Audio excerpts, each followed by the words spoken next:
जय हिंद। आज हम पढ़ेंगे भौतिक राशियों के बारे में।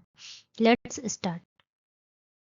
भौतिक मात्रा रेडियोधर्मी गतिविधि की इकाई है। रेडियोधर्मी की इकाई क्या होती है? याद रखिएगा, रेडियोधर्मी की इकाई बैकुरल होती है। क्या होती है? बैकुरल। नेक्स्ट है संवेग की इकाई। क्या है संवेग की इकाई? न्यूटन पर सेकेंड है। संवेग की इकाई क्या है? न्यूटन पर सेकेंड है। नेक्स्ट है प्रेरकत्व की इकाई। क्या है प्रेरकत्व की इकाई? हेनरी है।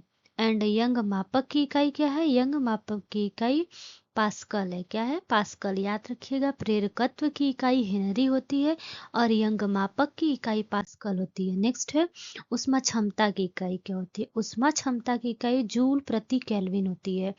जूल प्रति केल्विन। और धारिता की इकाई क्या होती है? फैराडे। धारिता की इकाई क्या होती है? फैराडे होती है। नेक्स्ट है लंबाई की एसआई यूनिट। क्या होती है? लंबाई की एसआई यूनिट पूछेगा अगर, तो एसआई का मतलब होता है कि सिस्टम इंटरनेशनल, मतलब कि इसकी इकाई क्या होती है? मीटर होती है। लंबाई की एसआई यूनिट क्या होती है? मीटर होती है। नेक्स्ट है द्रव्यमान मास। मास की यूनिट क्या होती है? केजी होती है। कभी कभी केजी लिखा रहता है या किलोग्राम लिखा रहता है। नेक्स्ट है एक पाउंड की। एक पाउंड में कितने औंस होते हैं? एक पाउंड में जैसे कि 1 किलोमीटर में कितने मीटर होते हैं? 1000 मीटर होते हैं। उसी तरीके से होता है कि एक पाउंड में कितने औंस होते हैं? तो एक पाउंड में 16 औंस होते हैं। कितने औंस होते हैं? 16। नेक्स्ट है मोहस पैमाने का प्रयोग किया जाता है।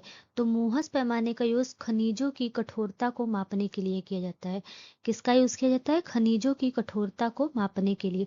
जैसे आप किसी कपड़े को मापने के लिए मीटर का यूज करते हैं ना, उसी तरीके से जो भी खनिजों की कठोरता के, कोई खनिज जो है वो कितना कठोर है, जैसे लोहा हुआ, हीरा हुआ है, वो सब मापते हैं ना कि सबसे कठोर हीरा होता है, तो वो कैसे मापते हैं? वो मुहस पैमाने से मापते हैं। किससे मापते हैं? मुहस पैमाने से।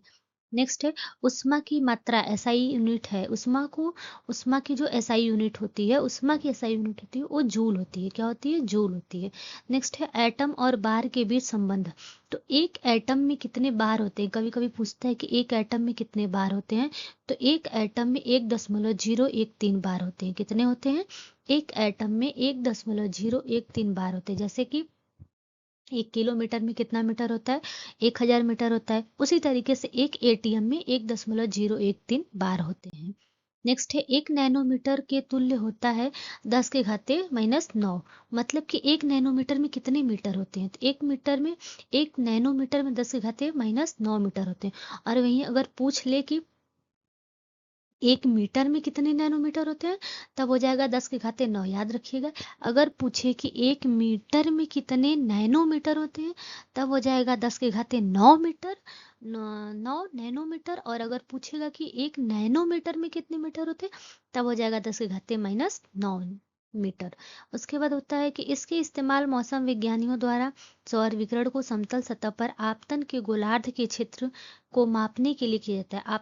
तन के गोलार्ध के क्षेत्र को मापने के लिए हम किसका यूज करते हैं? तो पायरेनोमीटर का यूज करते हैं। किसका यूज करते हैं? पायरेनोमीटर का यूज करते हैं। नेक्स्ट है दो सदिश वेक्टर बराबर होते हैं उनके, मतलब कि ये पूछ रहा है कि सदिश किसके बराबर होते हैं? उनके परिमाण और दोनों दिशा दोनों के बीच। जैसे कि कोई पूछता है ना कि सदिश राशि क्या होती है, अदिश राशि क्या होती है, तो सदिश राशि में परिमाण और दोनों क्या दिशा क्या होता है? दोनों की आवश्यकता होती है। लेकिन अदिश राशि में हमें सिर्फ और सिर्फ परिमाण की आवश्यकता होती है, दिशा की आवश्यकता नहीं होती है। वह मात्रा या घटना जिसके दो स्वतंत्र गुण परिमाण और दिशा दोनों होते हैं। पूछ रहा है ना कि स्वतंत्र गुण जिसके परिमाण और दिशा दोनों होता है, वो क्या होता है? सदिश राशि। और जिसमें सिर्फ और सिर्फ परिमाण होता है, दिशा नहीं होता है, उसको क्या कहते हैं? तो उसको अदिश राशि कहते हैं। नेक्स्ट है गतिशील श्यानता की एसआई यूनिट क्या है? पास्कल सेकेंड है। गतिशील श्यानता की एसआई यूनिट क्या है? तो पास्कल है। नेक्स्ट होता है शक्ति का मात्रक क्या है? जूल पर सेकंड होता है। शक्ति का मात्रक क्या होता है? जूल पर सेकंड होता है। नेक्स्ट है समय की ऐसा यूनिट क्या होती है? समय की ऐसा यूनिट सेकंड होती है। जैसे इसमें ऑप्शन में आपको वैसे बहकाने के लिए दे सकता है कि किलो आवर होता है, मिनट होता है, लेकिन याद रखिएगा ऐसा ही यूनिट सबसे छोटा वाला होता है, सबसे छोटा होता है सेकेंड होता है। क्या होता है? सेकंड होता है ऐसा यूनिट। चुंबकीय प्रेरण का ऐसा ही मात्रक क्या होता है? चुंबकीय प्रेरण का ऐसा ही मात्रक टेस्ला होता है, वो एलन मस्क वाला टेस्ला वही होता है। चुंबकीय प्रेरण का ऐसा यूनिट क्या होता है? टेस्ला, याद रखिएगा। नेक्स्ट है किसी संगीत यंत्र की ध्वनि तीव्रता मापी जाती है। अरे इसमें सिर्फ आपको संगीत यंत्र पूछे या कोई भी चीज पूछे, ध्वनि बोल दिया, क्या बोल दिया, ध्वनि। तो ध्वनि किस में मापी जाती है, डेसिबल में मापी जाती है। किस में मापी जाती है, डेसिबल में मापी जाती है। नेक्स्ट है कि आवृत्ति मापने का इकाई क्या है। तो आवृत्ति की इकाई क्या होती है, हर्ट्ज होती है। क्या होती है, आवृत्ति की इकाई क्या होती है, हर्ट्ज होती है। नेक्स्ट है पराध्वनिक गति का मापन किया जाता है। मतलब इसमें है कि पराध्वनि जो होती है उसको हम किस में मापते हैं, अल्ट्रासाउंड। अल्ट्रासाउंड का नाम सुने होंगे ना, सोनिक वो भी होता है साउंड में, उसको हम मैक संख्या में मापते हैं। किसमें, मैक संख्या में। पराध्वनिक गति का मापन किस में करते हैं, तो मैक संख्या द्वारा करते हैं। एसआई यूनिट का जो मात्रक होता है वो बल, मतलब कि एसआई यूनिट में बल का मात्रक क्या होता है, न्यूटन। तो एसआई यूनिट में बल का मात्रक क्या होता है, न्यूटन होता है। याद रखिएगा, बल का मात्रक कई बार पूछा है, बहुत मोस्ट इंपॉर्टेंट क्वेश्चन है। बल का मात्रक एसआई यूनिट में क्या होता है, तो न्यूटन होता है। नेक्स्ट है वायुमंडलीय दबाव की इकाई क्या होती है, तो बार होती है। याद रखिएगा, वायुमंडलीय दबाव की इकाई बार होती है। नेक्स्ट है कार्य तथा ऊर्जा की इकाई क्या है, तो जूल है। कार्य तथा ऊर्जा की इकाई जूल है। कार्य और ऊर्जा, कभी कभी पूछता है कि कार्य और ऊर्जा की इकाई, या इसमें बताइए कि जो कार्य की इकाई हो किसके बराबर होती है।